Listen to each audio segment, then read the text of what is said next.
Since this is the last speech that I will give as president, I think it's fitting to leave one final thought, an observation about a country which I love. It was stated best in a letter I received not long ago. A man wrote me and said, "You can go to live in France, but you cannot become a Frenchman. You can go to live in Germany or Turkey or Japan, but you cannot become a German, a Turk, or Japanese.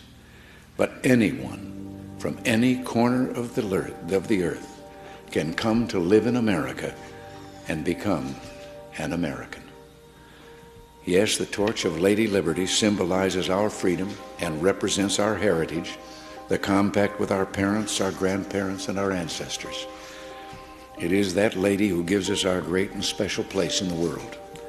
For it's the great life force of each generation of new Americans that guarantees that America's triumph shall continue unsurpassed into the next century and beyond. Other countries may seek to compete with us, but in one vital area, as a beacon of freedom and opportunity that draws the people of the world, no country on earth comes close.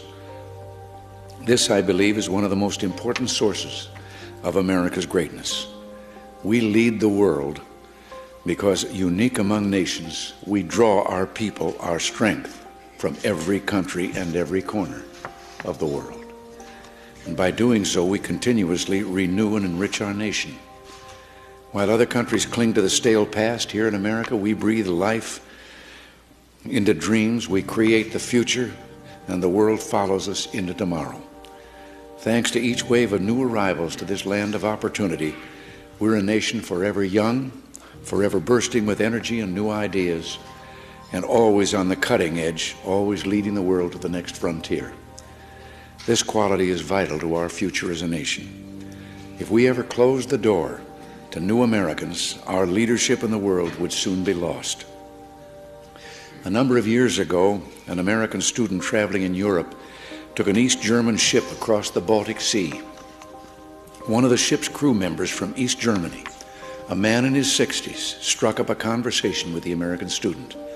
After a while, the student asked the man how he had learned such good English, and the man explained that he had once lived in America.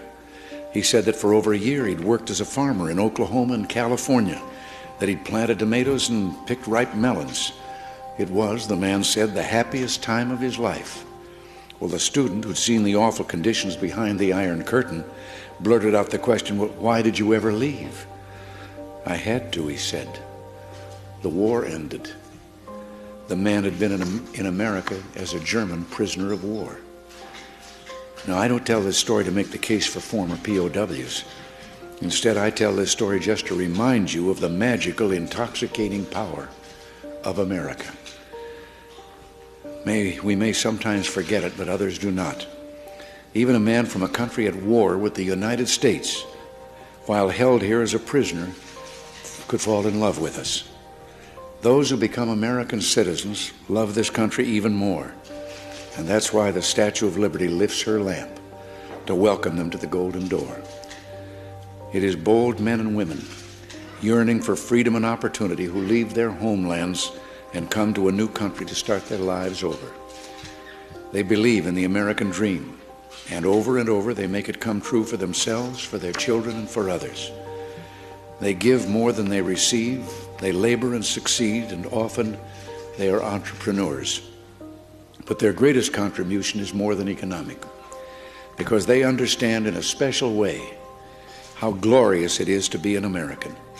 They renew our pride and gratitude in the United States of America, the greatest, freest nation in the world, the last best hope of man on earth.